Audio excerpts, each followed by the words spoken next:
Mga kaibigan, just to continue to answer this type of questions that everyone can ask from our followers.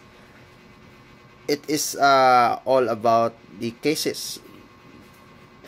Mga kaibigan, it depends upon the gravity of an offense. Why some people they are acquit from some cases that they are filed to him or here, kaibigan. So, there is a lot of people, they do not understand what is the law itself. The law is abstract in nature. There is no fixed in definitions. But there is a chronological and a procedure of law. So, that's why there is a lot of books out there in order to be followed. There is a rules of court, criminal law, remedial law, and many others out there. But among all is the most powerful is the Philippine Constitution, which is the supreme law of the land here in the Philippines. So all the mandated laws in the country, like for example revised penal code, civil code, and many others, that they could not going to intervene the procedure and the chronological order of the mandated and privileged rights given to the people by the constitutions. So the constitutions, it is called a Bible and manual of the state or the nations itself, mga kaibigan. So it should be to understand about law, mga kaibigan. We have about your questions, why they are going to file a case. If there is a formal complaint or there is a complaint that they are going to file on that cases, mga kaibigan. So if there is a complaint and then to be filed by in the police stations from the investigator going to the prosecutor, that's the time the cases will be go to the court, no, after the prosecutions. So in order to understand what is what they call to prove the evidence, if there is an before it's called the quantum of evidence, that there is a prima facie evidence with certainty of convictions.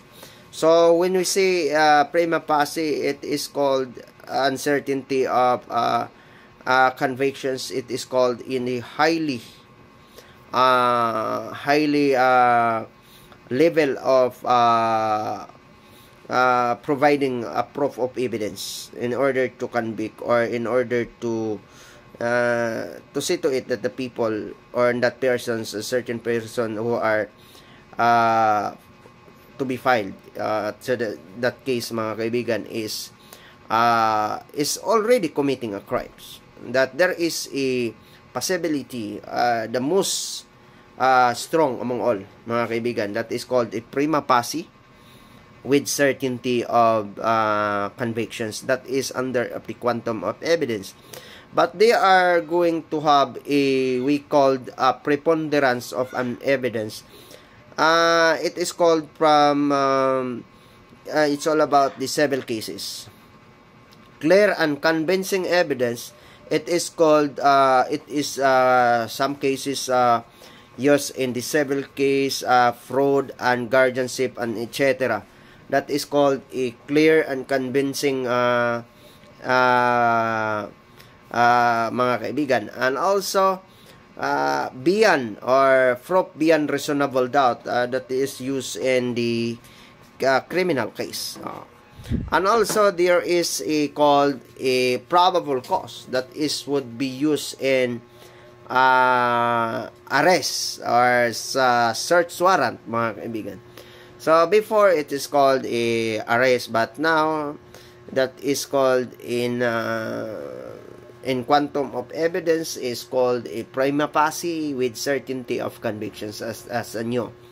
So mga kaibigan, I am not an expert to say about this, because there is a lot of lawyers that if you going to receive a concrete idea that you need, go to the lawyers, go to the investigator about this. because there is a lot of about the law in order to be mga kaibigan, because 9165 Republic Act 9165 is very technical. This case is very technical because RE 9165 in the creations a republic known as a Dangerous Drug Act of 2002, who are amending for RE 6425, if I'm not mistaken.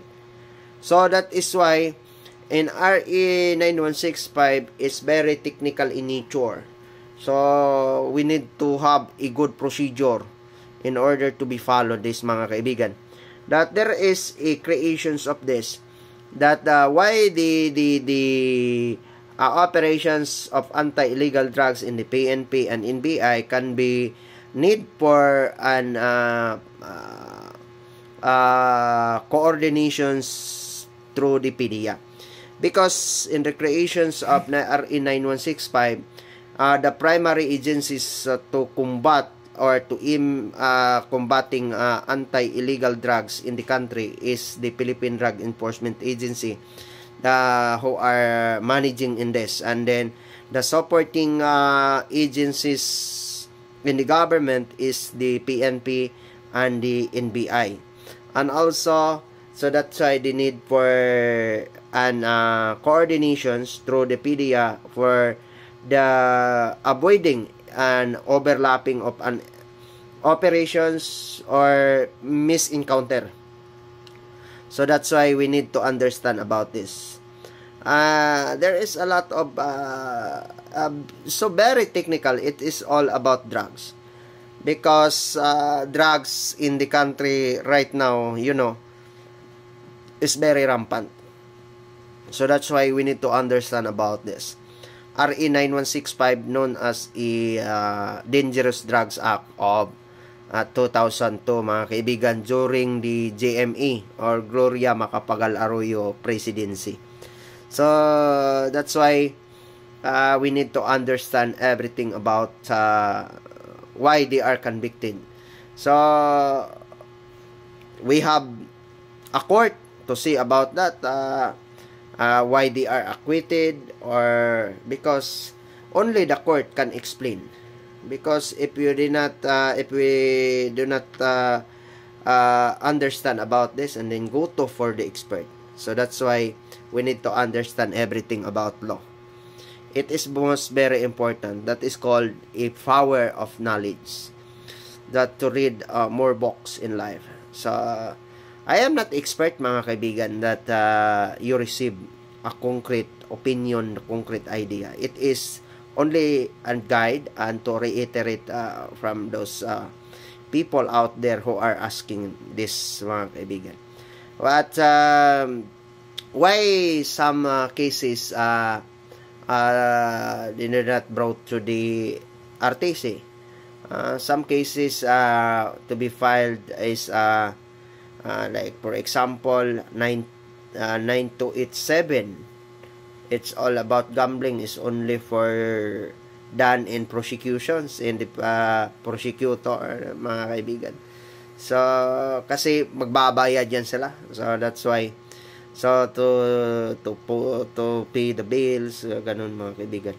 But RE 9165 is very very heavy among all Republic Acts in the Philippines. You know why? This acts is called the penalty is very maximum of 10 million, from 500,000 to 10 million, mga kaibigan. So that's why I do not know. So everything can be done by the court to see about all things must be happen, and that certain